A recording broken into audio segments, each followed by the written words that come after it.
Welcome to the 7th Spiritist Conference of Florida, the gift of life.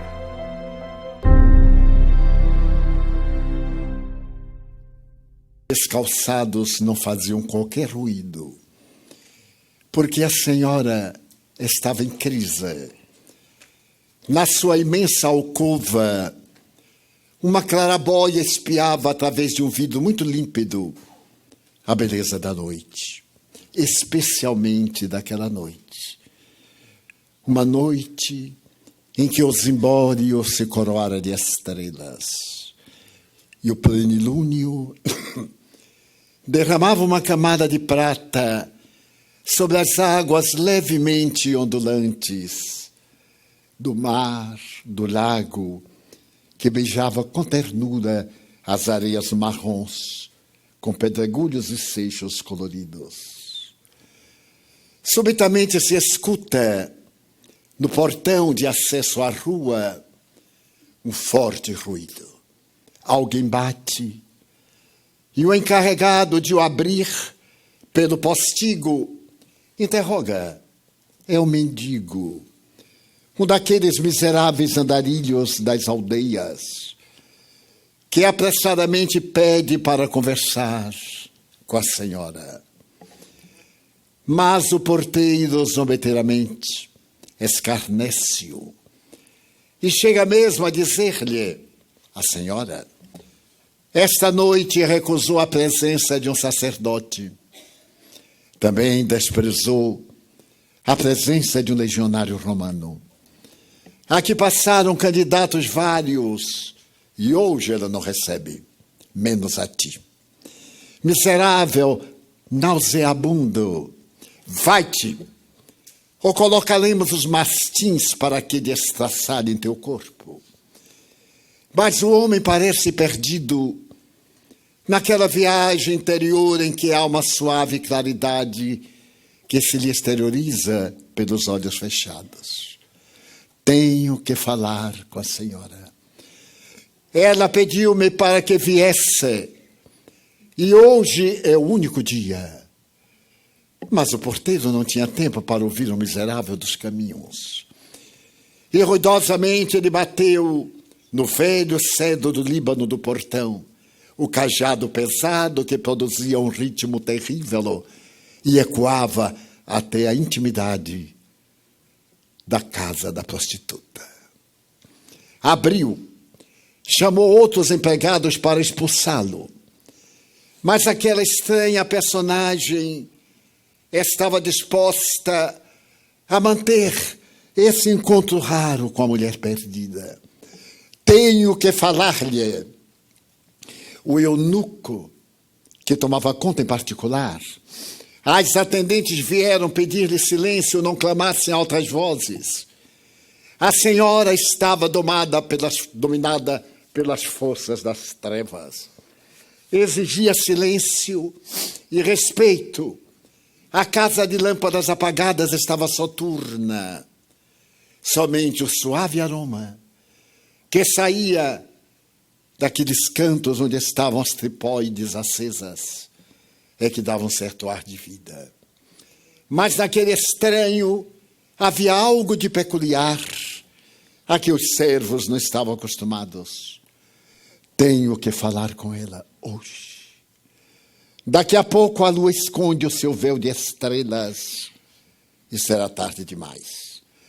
E eu tenho certeza de que ela, ao tomar conta do recado que lhe não dei, irá mandar surrar-vos até a exaustão.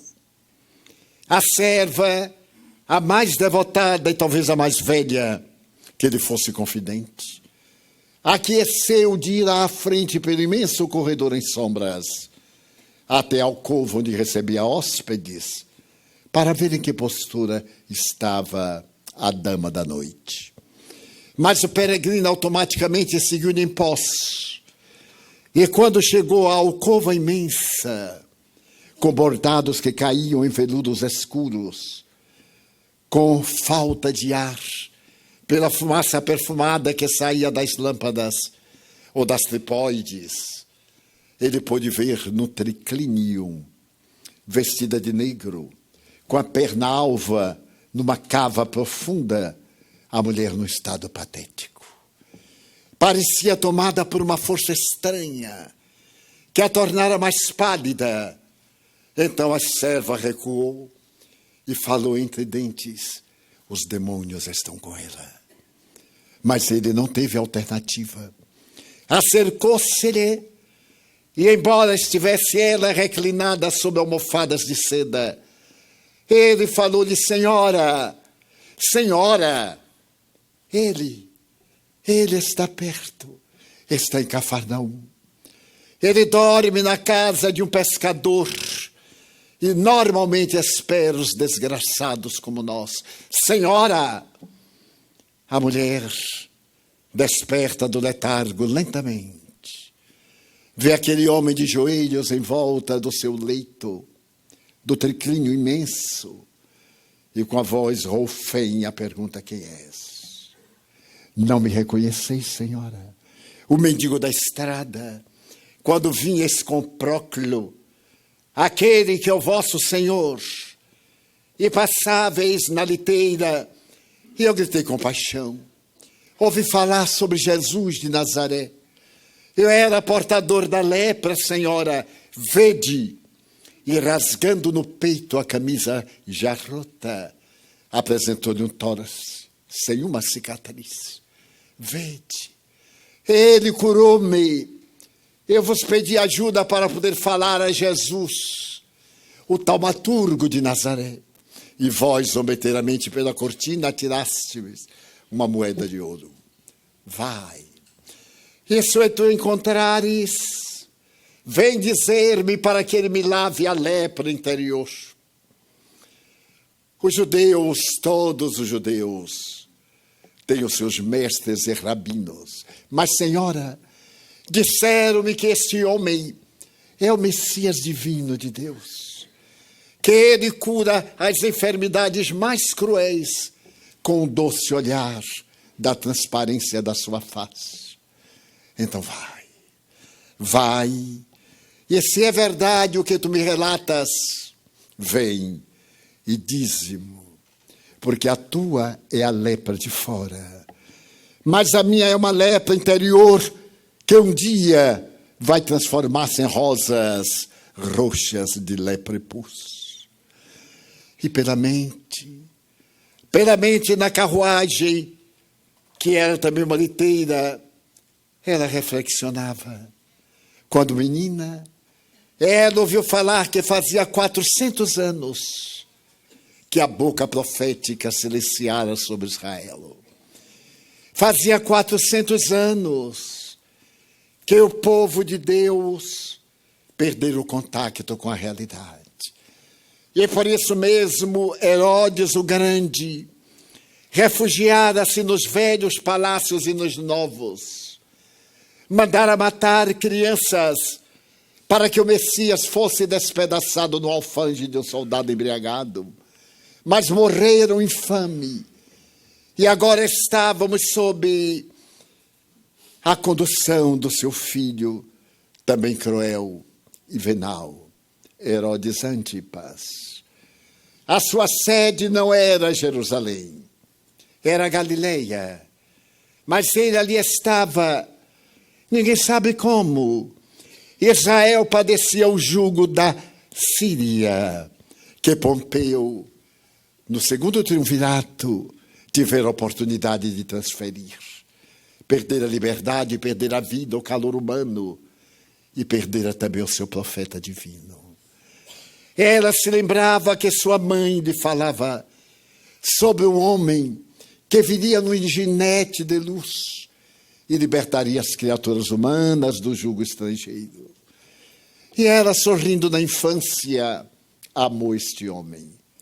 Quando era jovem, certo dia em Jerusalém, passando por uma das esquinas, encontrou um contador de histórias, daqueles que usavam uma vara para falar do infinito. Ele dizia: temei e tremei, porque os dias do Senhor hão chegado à terra, e em breve teremos a ocasião de ver um cavalo alado voar sobre Jerusalém, e o Messias de Deus saltar para salvar a nossa vida. E sem saber como, ela o amou. Algo estranho no seu coração. Falou-lhe de doçura. Mas naquele período dos 15 anos, ela se equivocou sobre o amor.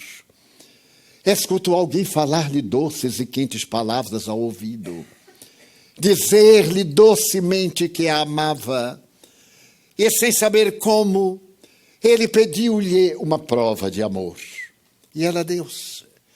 Deu-se para despertar no lupanar, para ser vendida e usada. Mas desde então, ela optou por vender o que tinha de melhor e mais agradável das sensações. O corpo ondulado, a ilusão da mentira e a alma amargurada procurando o amor. Um dia o amor viria e certamente levá-la-ia até a região dos deuses. Bem, ela não acreditava em Deus. Trazia na sua alma a presença dos deuses mitológicos dos gregos, porque amava a Grécia pela sua beleza, os capitéis, as colunas, e sobretudo a tradição dos deuses que eram homens, dos homens que eram deuses. E dessa forma voltou a Magdala. Mas agora ali estava aquele mendigo que lhe pedira na estrada a moeda e dizia: vinde, vinde, senhora. E ele está aqui próximo. Raramente ele dorme a segunda noite na mesma casa. E parece que elegeu a casa de Simão Bar-Jonas para passar a noite de hoje. A multidão busca-o como uma presa das necessidades humanas por toda parte. E eu sei que ele está lá. Vinde, senhora, é a minha gratidão.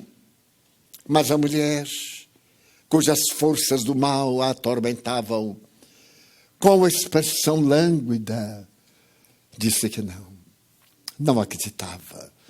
Mas também os rabinos limpam a lepra. Mas, senhora, ele é diferente. Ele não apenas limpa a doença de fora, mas, sobretudo, as enfermidades de dentro. Vede, senhora, eu sou útero. Aquele homem velho morreu quando ele derramou sobre mim a claridade de luar dos seus olhos transparentes.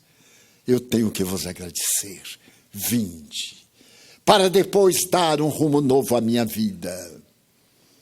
A mulher titubeia. As tuas são dores diferentes das minhas. Eu respiro pântano, alimento-me da água pútrida do charco, e tenho meus lábios maculados pela miséria humana, apesar das burras e das arcas recheadas de pedras preciosas, dos melhores perfumes trazidos de Petra, a cidade dos negócios, do outro lado do Rio Jordão. Ele não me receberá, é homem.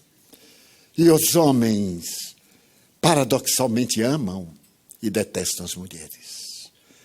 E o pecado a que me entrego é imperdoável. Os rabinos dão-me verdadeiras fortunas por uma noite de orgia, mas sorriem sarcásticos, esperando-me no poste de Jerusalém para apedrejarem-me até o último hausto do meu corpo combalido. Senhora, Jesus é diferente. Ele ama aqueles que perderam a direção de Deus e, em consequência, se perderam a si mesmos. Vinde, não tendes nada que perder. E de imediato ele bateu palmas, como sinal de chamar os servos ante a escrava que estava muda. E tomando ele próprio um péplo romano, jogou-lhe sobre o corpo seminu. Pegou-lhe as mãos alvinitentes e disse: Senhora, vinde, a vossa barca está-lhe presa na areia. Vinde, porque a lua já se esconde muito longe.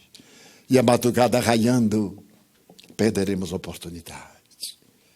A sonâmbula, dominada pela força estranha daquele mendigo, saiu em passo suave e em breve, uma barca tranquilamente, singrava as águas do mar da Galileia, na direção de Cafarnaum, que ficava a poucos quilômetros de Magdala.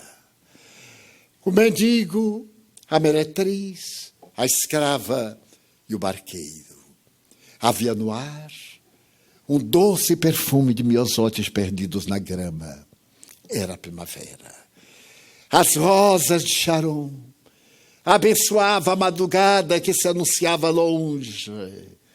E o mar, transformado em renda de espumas brancas, beijava a areia com ternura infinita. O silêncio pesava na noite, e somente o pirilampar das estrelas e uma que outra voz de pescador à distância, como a música de uma flauta tocando uma mensagem de amor, enchiam o ar balsâmico da natureza de ternura. A barca se crava na areia, e o mendigo diz: Senhora, é ali a casa, quadrangular, feita do magma de vulcões extintos há muitos milênios.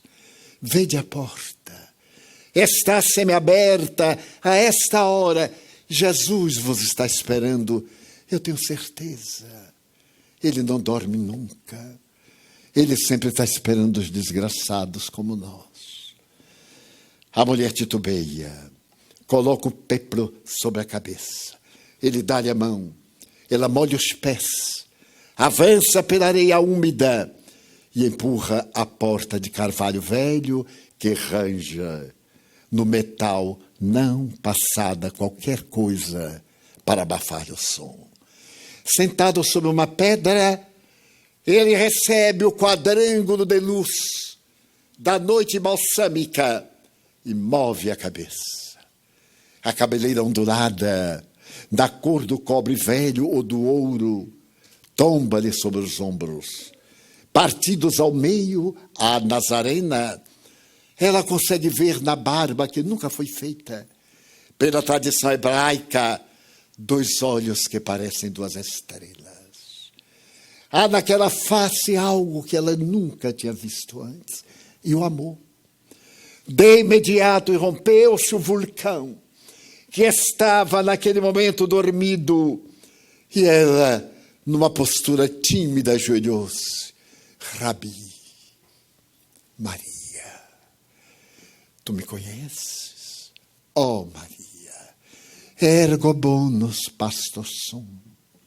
Eu sou o bom pastor e conheço todas as minhas ovelhas, uma a uma. Não te espantes de chamar-te Maria, eu te conheço. Senhor, se tu me conheces, tu sabes quem sou. E se tu sabes quem sou, não terei talvez a oportunidade de falar contigo, como estou falando. Maria, tu nunca viste, sob os escombros, a primavera reverdecê-los e flores miúdas do campo derramarem suave perfume. Assim também são as almas que amam. Não importa que elas sejam escombros abandonados de velhas construções, mas também anseiam por uma primavera ridente, em que a brisa cariciosa da manhã roce a face e fale de amor. Eu sou a primavera. Oh, Rabi, eu te darei a minha vida. Eu sei, Maria, mas eu preferiria que tu desses a tua vida aos teus filhos. Filhos, não os tenho, Senhor. Tenho o ventre varado 1000 vezes, mas não tive a honra de nosso Pai em conceder-me um filho. Maria, quando a mulher ama ao broto da sua carne, desincumbe-se do dever. Eu não me refiro aos filhos, que cada qual verte de dentro para fora, e que cantam baladas, e que bailam canções. Eu me refiro àquelas crianças que não têm mães, às mães que não têm filhos, às tuas irmãs, para que tu sejas a mãe dos desventurados. Esse amor daquele que não tem da carne um filho e ama como se a humanidade seu filho fosse. Para eles eu preparo um reino. E lhes direi um dia, quero apresentar-vos a meu Pai, porque eu vos conheço. Oh, Rabi, desgraçada que sou. Eu, Maria, eu te peço somente que ames. Se pretendes dar-me a vida, eu a aceitarei. Não hoje, Maria. Um dia eu a pedirei. Mas por enquanto ama, porque o meu reino é tecido com as mais delicadas fibras do amor. E somente entrarão nele aqueles que amam. Eu nunca lhes pergunto quem foram, mas eu lhes pergunto o que querem. Não tem ontem, mas tem o amanhã florido. Vai, Maria, e ama. A meretriz levantou-se, saiu sem lhe dar as costas. E quando estava na areia da praia, com a porta aberta e aquele vulto lá longe, ela percebeu que ele balbuciava algo como se dissesse: vai, Maria, ama. Ela entrou na barca e era outra mulher. Desceu o péplo, a cabeleira basta na tonalidade de ouro em cachos. Começou a ser penteada pelo vento do amanhecer. Lá longe surgiam as primeiras colorações do dia em triunfo. E logo mais tarde, Magdala foi tomada de espanto. A meretriz enlouquecera. Algum dos demônios tomara-lhe a vida. E ela tirava pela janela peças de tecidos raros. As moedas mandara distribuí-las. Libertou os escravos, as emas. E tomou apenas de um vestido que possuía. Um vestido daquela primeira noite em que fora seduzida. E logo, um vasilhame de alabastro que possuía um suave perfume de nardo, muito raro, que ela guardava para dar ao amor. Era virgem. O corpo fora poluído, sim, mas não era ela. Era o corpo. Porque amara por equívoco. E até então ficara no pedestal da virgindade, aguardando aquele que lhe tomasse a alma. E ao entardecer, ali próximo em Cafarnaum, da barca de Simão Barjonas, ela pôde vê-lo à luz dourada do entardecer, a dizer aquelas palavras que parecem um colar de luz e que adornam o coração. Maria comoveu-se, e a partir daquele momento, ao entardecer, em todo lugar, entre as multidões que acompanhavam Jesus, havia uma bela mulher, fascinada pelo seu brilho e pela sua ternura. Passaram-se os meses, e certo dia ela foi obrigada a tomar uma atitude, romper os últimos laços com a vida do passado. Os homens convidavam-na: enlouqueceste, mas nós te poderemos dar novamente tudo aquilo que perdeste. Temos uma propriedade imensa, dar-te-emos joias. E ela sorria. Era tão pouco, tão sem sentido a oferta que lhe faziam. Porque no momento em que estava misturada a multidão, procurando atender as crianças que tinham o corpo aberto e feridas, aqueles portadores da ranceníase, os loucos, os infelizes, os invisíveis, e os acariciava com as suas mãos sedosas, que custavam muito caro, ela sentia a presença do amor, dulcificando-lhe as penas largas, curtidas das paixões voluptuosas. Foi então que um homem muito rico, como em todo lugar, estranho, mas tinha o veso de receber personalidades raras na sua casa. Ele era excêntrico, e toda pessoa especial que passava, ele o convidava para um banquete. Era a sua maneira de apresentar-se à sociedade. E convidara Jesus para que fosse à sua vila entre vinhedos perfumadores, pomares luxuriantes, para ser homenageado pela cidade. E para a estranheza de todos, Jesus aceitou. No dia aprazado, entre as árvores que faziam um túnel especial, Pedro, João, Tiago e ele avançaram na direção do palacete, no estilo greco-romano, de colunas altas, e a porta de entrada em linho alfinetente estava Simão. Simão era uma personagem singular. Jesus chegou-se, Simão curvou-se, e um escravo introduziu ao local da refeição. Ali estavam seus melhores amigos, a sua sociedade de consumo, que se consome e que também se entredevora.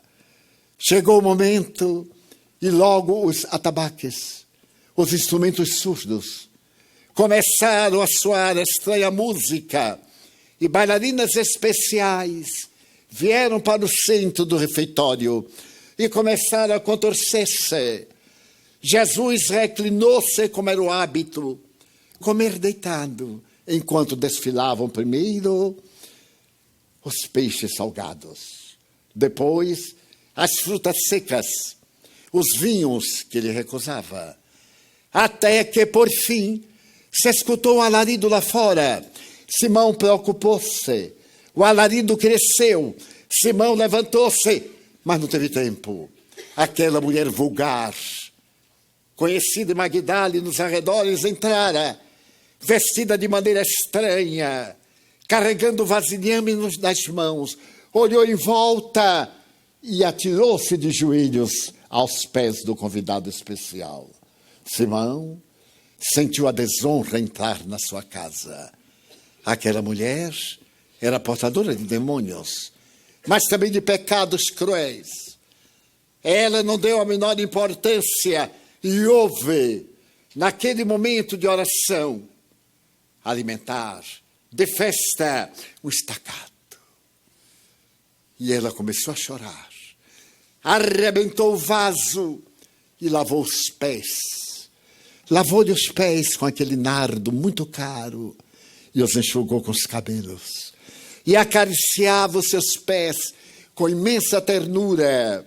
E Simão olhava com ira. Nem suportando mais, Simão olhou para o escravo para que expulsasse. E quando o escravo se aproximou, ela, que não temia nada, o que ia perder? Olhou para Simão de maneira significativa. Simão era também seu cliente. Essa hipocrisia social de não fazer de público o que se apraz às escondidas fazer. E ela o olhou de maneira estranha. Se ele intentasse qualquer coisa, desmascará-lo-ia. Então Simão abaixou a cabeça envergonhado e começou a pensar: não é profeta esse homem. Se fora profeta, sabia a mulher que está a seus pés. É natural que descarreguemos nossa mágoa sempre naquele que não é responsável. É a nossa maneira de aliviar o coração pesado de culpa. Mas naquele momento estranho, que parecia sorrir como uma criança, perguntou-lhe Simão: tu és um homem próspero? Oh. Simão sorriu. Esse encômio era muito agradável. E eu tenho uma questão para apresentar-te, Simão. Gostaria de saber, e tu és muito hábil, uma questão que a mim me preocupa. Um homem tinha 2 servidores que lhe deviam expressiva fortuna.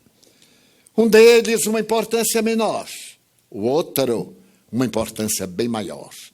Mas como ambos não pudessem pagar, ele aos 2 perdoou-os. A minha pergunta é esta: qual aquele que mais o amou? Simão agora sorriu. Era vaidade humana. Lógico, Senhor, aquele a quem mais ele perdoou. Disseste bem, Simão. Quando eu cheguei à tua casa, tu não me deste o beijo sacramental. Não me deste a água para as abluções. Mas esta mulher estranha que me vê agora, beija meus pés, lava-os com perfume caro, enquanto tu me olhas e perguntas: vai, mulher, os teus crimes serão compreendidos, não voltes a pecar. A mulher deu um grito e desapareceu naquele dia de sol ardente. Várias vezes ela será vista acompanhando Jesus. E quando chega a semana gloriosa da paixão, e que ele deve ir a Jerusalém, também ela, ao lado dos homens que atentam, segue, cantando hosanas no coração à distância dele. Amava-o mais do que a própria vida, sorria de alegrias incontidas. E naquela entrada triunfal em Jerusalém, ela teve a oportunidade de conhecer-lhe a generosa mãe, a Santíssima, e a outras mulheres. Acompanhou a entrada, enquanto a cidade com ramos, com tapetes, com peças raras atirava no chão, mas o jumento parecia ser homenageado, porque ele não estava pisando no solo, estava entre a terra e o céu. Será sempre assim, até naquele dia em que ele abre os braços numa cruz. É um herói estranho, vencido na posição de um vencedor, no alto, ligando a terra aos céus, olhando a humanidade até baixar a cabeça. Ela exultava, e durante aqueles dias foram todas as preocupações, até culminar naquela quinta-feira terrível, quando João se encarregara de dizer: fora preso. Ele correra à casa em que Maria se hospedava, na casa de Maria de Nazaré, mãe de João Marcos, e dissera à senhora: ele foi preso, as intrigas, Judas traíra-o. E a senhora teve um vágado que o jovem João segurou, e ela desejou ver o filho. Foi até a praça do julgamento, mas ele lá não estava. Estava num cárcere próximo, e ela foi com o coração transido de dor, e suplicou ao soldado romano para ver o filho que estava lá dentro, e ele deu-lhe uma bofetada na face. O covarde, um filete de sangue escorreu, mas ela não perdeu a confiança em Deus. Acompanhou no julgamento tremendo, no dia seguinte, por aquela rua estreita, de largos degraus. Ela o viu cair uma vez, duas, três, até a mulher vir correndo com um manto de linho e enxugar-lhe o suor de sangue da dilatação dos vasos da face. Em uma manifestação muito rara do organismo humano, e ficar-lhe desenhado praticamente o rosto naquele pedaço de tecido. E a Verônica cantará talvez no futuro: ó, vede a minha dor. Não há dor no mundo que se compare à minha dor. Ela esteve ali acompanhando a crucificação. Cada martelada era um punhal que se lhe cravava no coração. E quando a cruz foi empurrada e o corpo derreou, as farpas da madeira bruta entraram-lhe pelas costas. O espinho bravo da lidoadas, da região do monturo, cravado à cabeça de Cia depois, que lhe provocaria uma das mais tremendas dores. Ele vergou como bambu, mas não se partiu e derreou. Ela viu quando a lança de Longinos entrou-lhe no peito e pouco sangue jorrou, porque era tarde demais. Mas ela também viu aquele momento em que um homem do lado, fascinado pela sua coragem, pediu-lhe para que se lembrasse dele quando entrasse no paraíso. E ele teria dito: em verdade te digo hoje, estarás comigo no paraíso. Não disse quando, era Dimas. Uma mulher chorava baixinho, E a mãe Santíssima acercou-se-lhe docemente e perguntou-lhe: é teu filho? Sim, é meu filho. Chamava-se Tamar, a mãe de Dimas. Então, mulher, crê. Se meu filho disse que ele entrará no paraíso, crê. Porque meu filho é o Filho de Deus. E as duas mães se abraçaram, mas ela não pôde suportar quando o estertor, talvez do tétano, sacudiu-lhe o corpo, e ele deu um grito na noite, que era tarde. A cortina do templo rompeu-se, a terra tremeu, e naquele momento ela gritou: meu filho, meu filho. Ele ergueu a cabeça dolorida e despediu-se da humanidade com esta frase. Olhou João, a quem ela acariciava, e disse-lhe: mulher, eis aí o teu filho. Filho, eis aí tua mãe. Rompiam-se os laços da matéria e nascia a fraternidade universal. A cabeça tombou depois de uma frase que ele teria dito. E ela, a mulher de Magdala, atirou-se ao chão, embrulhou-se nas lágrimas e verteu o doloroso pranto. O mais, todos nós sabemos. A descida da cruz, o presente de José de Arimateia, o túmulo novo, ali no pequeno monte da Caveira, porque, de certo modo, o Calvário, palavra que representa caveira, faz lembrar uma caveira. 15 metros, à época mais ou menos acima do nível do mar Mediterrâneo. Nicodemos, segundo a tradição, teria dado um tecido muito largo para envolver-lhe o corpo, tecido branco, que seria mais tarde levado pelo mundo e se encontraria hoje em Turim.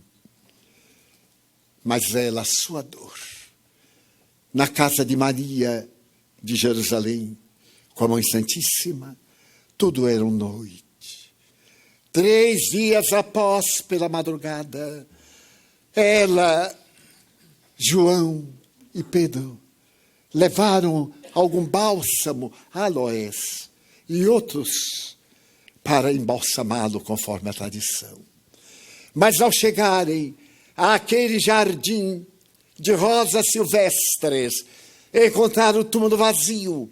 A pedra mó havia sido empurrada e a antessala e a sala com a sepultura para baixo estava totalmente vazia.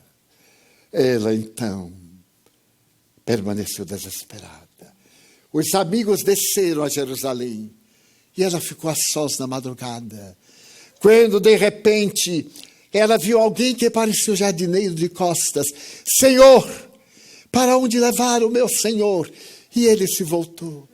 E ela gritou: Rabone, mestrezinho, mestre querido, correu a abraçá-lo. Maria, não me toques. Ainda não estive com meu pai. Quizá havia descido às regiões dolorosas para buscar Judas, o traidor. E então vai e anuncia a boa nova.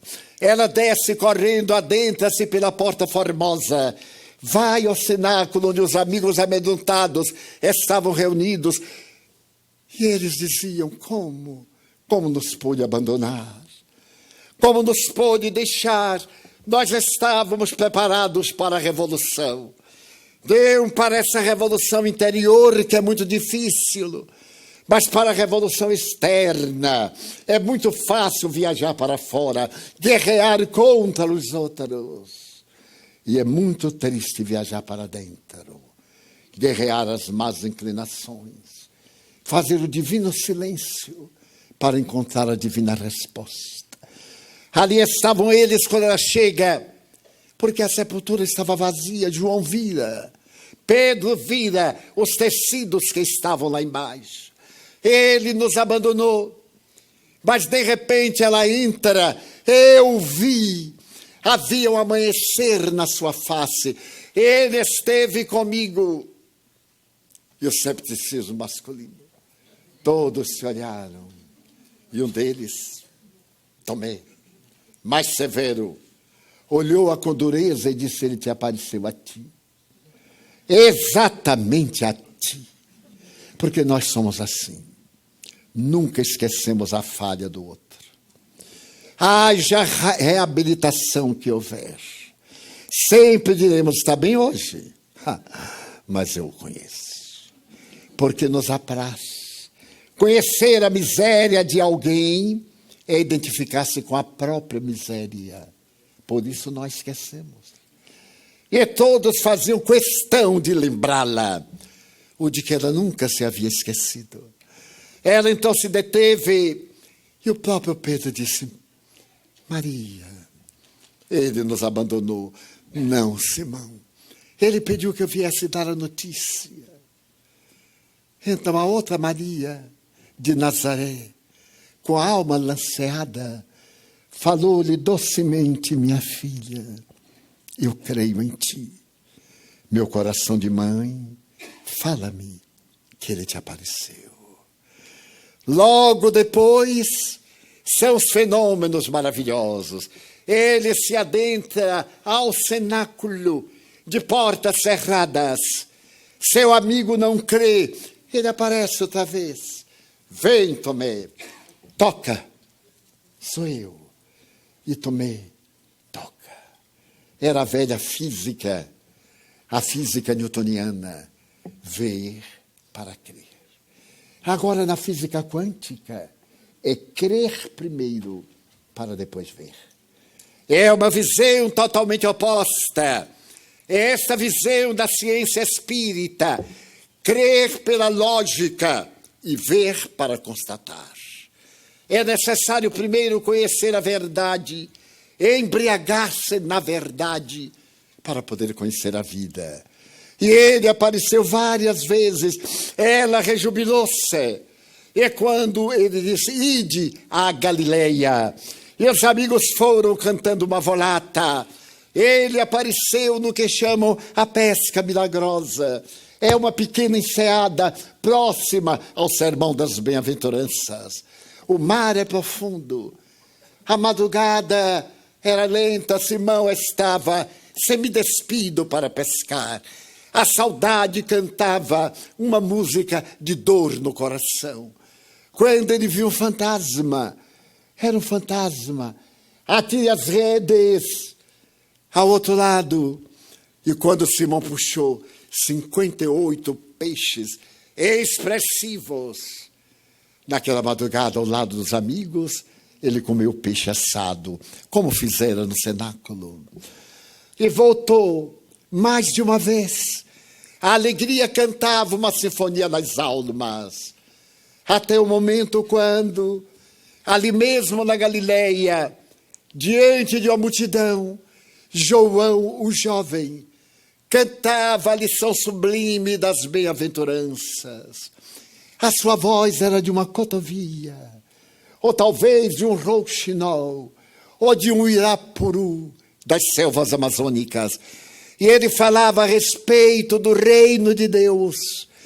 O reino de Deus está no próprio coração da criatura humana. Ele se foi, mas não nos abandonou. E de repente, eis-no que aparece diante da multidão e diz as palavras que ficaram imortalizadas na sublime canção aos 500 da Galileia: ide e pregai o meu evangelho a todas as gentes. Eu vos mando como ovelhas mansas ao meio de lobos rapazes. Não temais.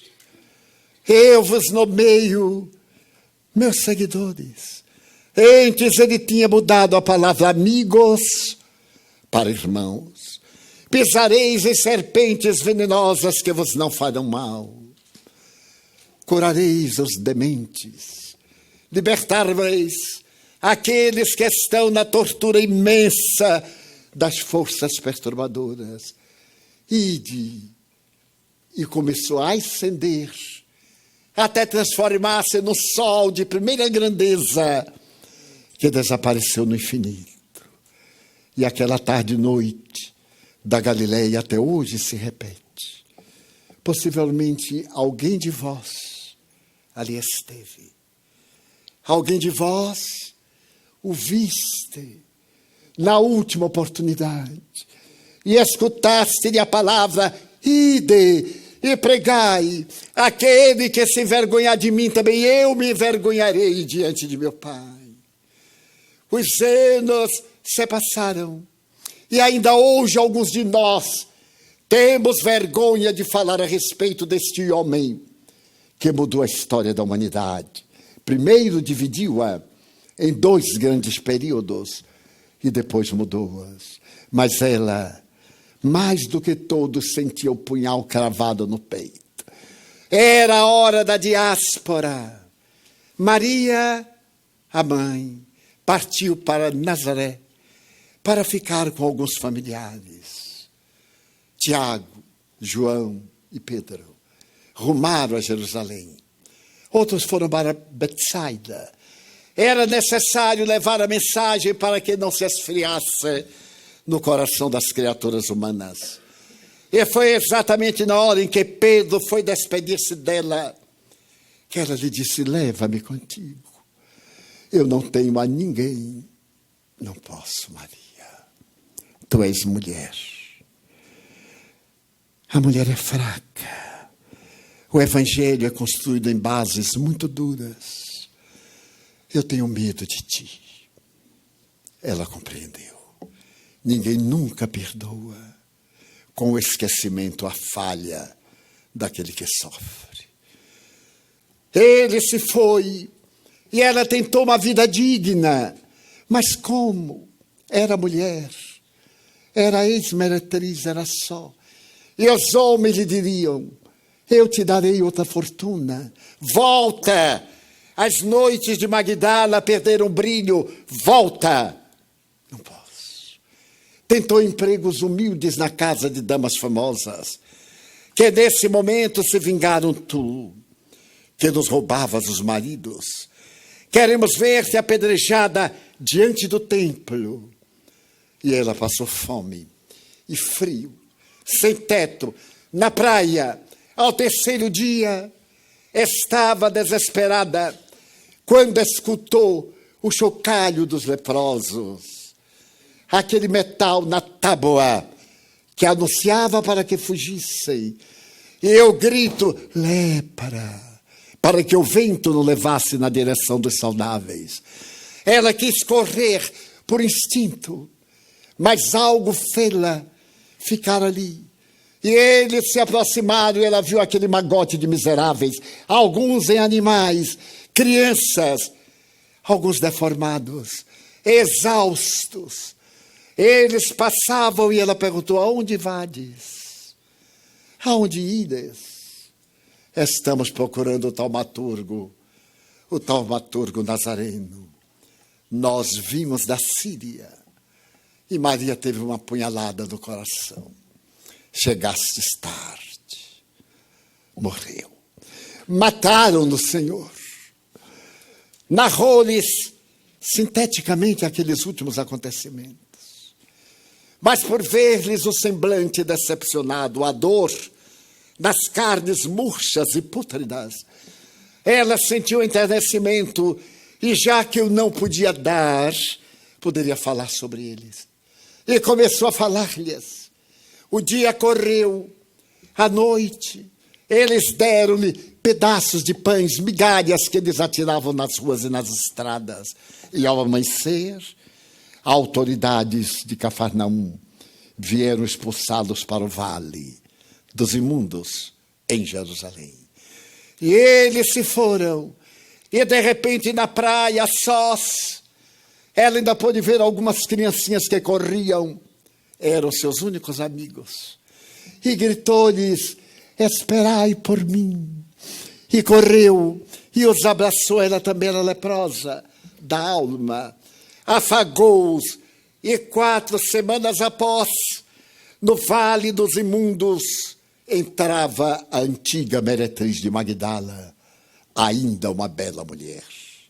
Toda tarde, quando o sol derramava os seus raios últimos pelos montes da Judeia, aquela mulher bela erguia-se em um platô e falava sobre Jesus. E iniciava os seus discursos dizendo: vós, os leprosos, a quem ele tanto ama. Até um dia, talvez 10 anos depois, em que se banhava numa cascata, ela percebeu uma despigmentação no colo. Apertou, não teve sensação. Tomou de um graveto, cravou, sorriu. E naquela tarde o seu discurso foi diferente. Nós, os leprosos. E acompanhou o corpo degenerar, o peito cair, a cabeleira dourada escassear, as abas das orelhas crescerem, as narinas começarem a pudrilar, os olhos comidos nas pálpebras, a tez delicada transformando-se. E ela então disse nos discursos: pagarei na carne os crimes que na carne concebi. Mais tarde, bem mais tarde, não restava quase nada da bela mulher de Magdala. Ela então ouviu falar de João, que estava em Éfeso, onde a sua igreja prosperava, e sabia que ele mandara buscar a Mãe Santíssima, que estava também ao seu lado, em uma montanha próxima. E também mandaram buscar aquela criança que Jesus pôs no colo, Inácio de Antioquia, que iria dar a sua vida em pleno período de Nero e foi poupado. Porque morrer de uma vez é fácil.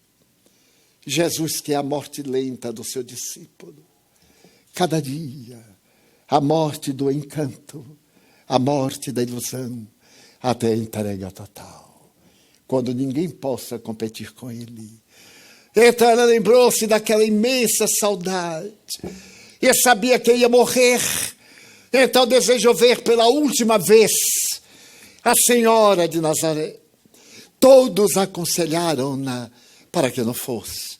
A viagem era longa, a impiedade das criaturas era muito grande, os cães poderiam atacá-la, dificilmente lhe dariam lugar nas embarcações, mas ela começou a jornada a Severo Humberto de Campos pelas mãos benditas de Chico Xavier em A Boa Nova. Durante o dia, dormia à sombra dos arvoredos ou descansava. Durante as noites, empreendia a viagem. Crianças que lhe atiravam pedras também lhe atiravam pães. E ela viajou, o corpo decompondo-se, até que encontrou a grandiosa cidade. Mas sem forças, teve um vágado às portas da cidade amuralhada. E entrou em delírio. Um casal de simpatizantes cristãos viu aquela mulher tombada pronunciando o nome de Jesus, de João, de Maria, e não teve dificuldade de levá-la à casa da Santíssima, no pequeno outeiro de onde se vê o mar Egeu, como descreve Humberto através de Chico Xavier. Hoje, a uns 6 quilômetros, e Maria tinha o hábito de sentar-se à porta para olhar aquele mar que tanto lhe recordava Jesus.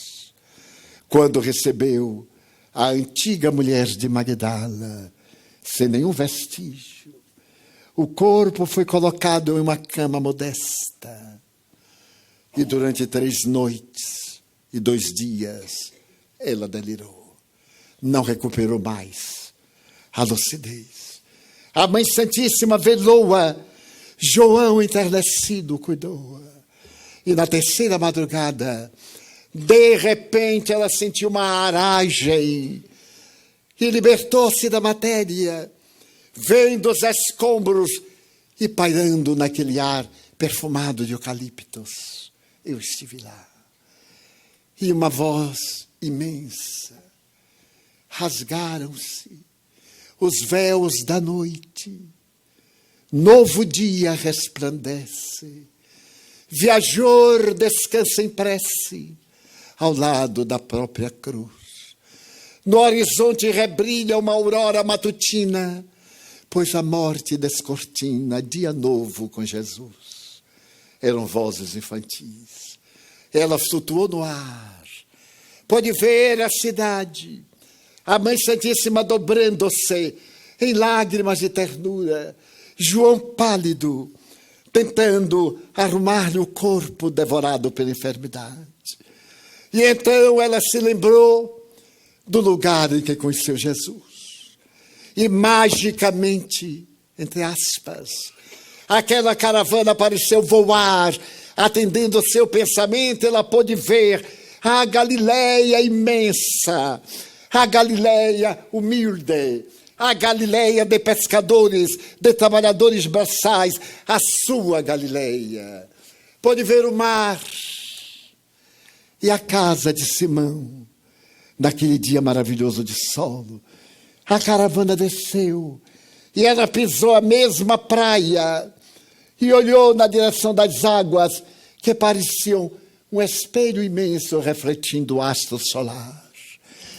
Maria, a equivocada de Magdala, ficou contemplando o mar e recordando-se quando percebeu que uma luz parecia desfilar sobre as ondas, agora muito calmas, e vir na sua direção. À medida que se aproximava, corporificou-se, e alguém que ela reconheceu era o mestre. Então ela correu, atirou-se-lhe aos braços, e ele, erguendo-a com imensa ternura, disse-lhe: já atravessaste a porta estreita. Agora vem comigo, que te reservei na casa de meu pai um lugar especial. E então um rastro de luz dourada fez-se na direção do infinito. E naquela noite, na Fenícia, provavelmente um astrólogo que tinha por hábito decifrar as noites, percebeu uma estrela novíssima. Era Maria, a pecadora de Magdala, que entrava no paraíso.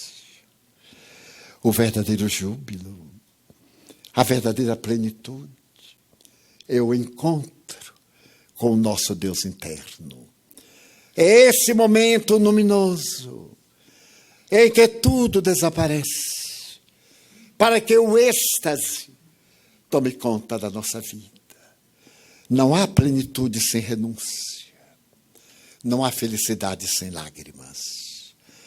É necessário que aprendamos a amar, com essa ternura que transporta montanhas, a enxugar o pranto de um, o suor do outro, a fazer o que devemos, muitas vezes em detrimento do que queremos. Recordar-nos de iluminar vidas, o sentido da vida e o grande presente da vida. Para um foi família, para outro foi amor, para outro foi vida.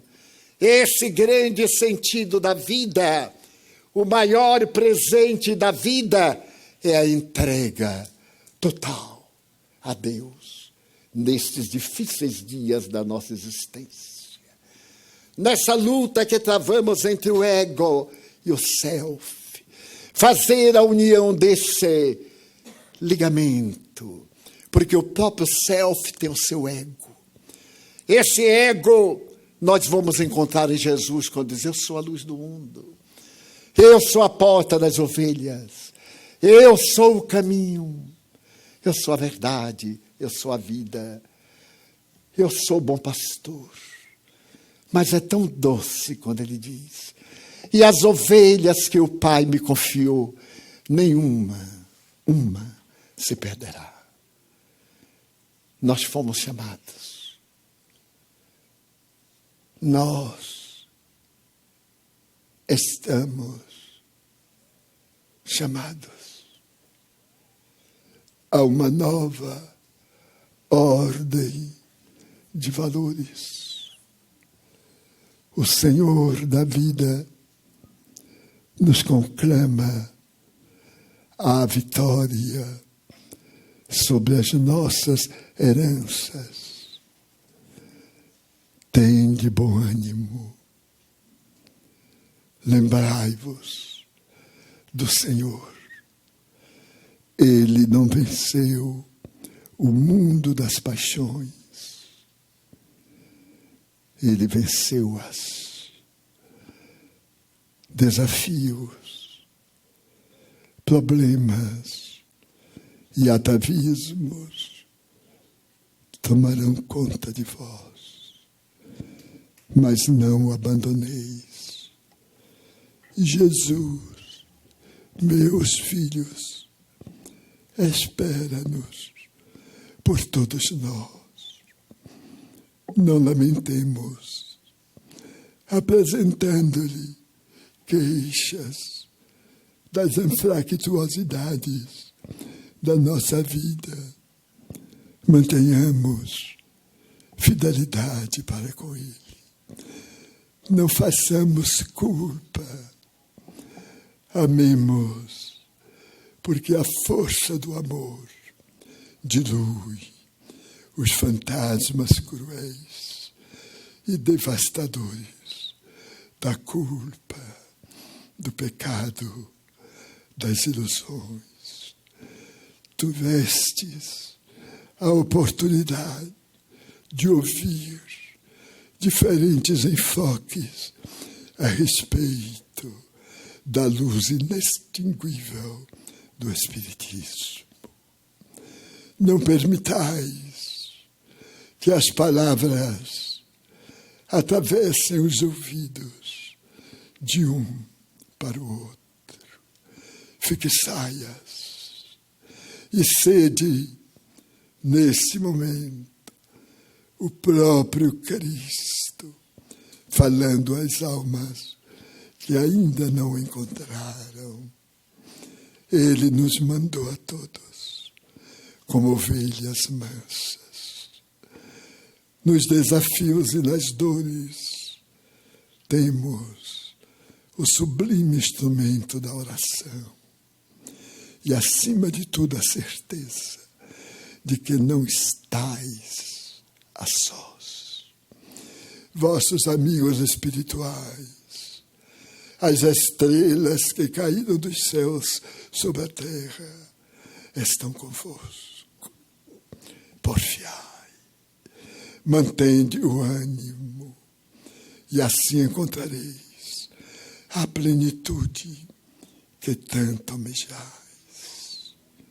Segui na certeza de que os vossos passos levar-vos-ão ao clímax do amor divino.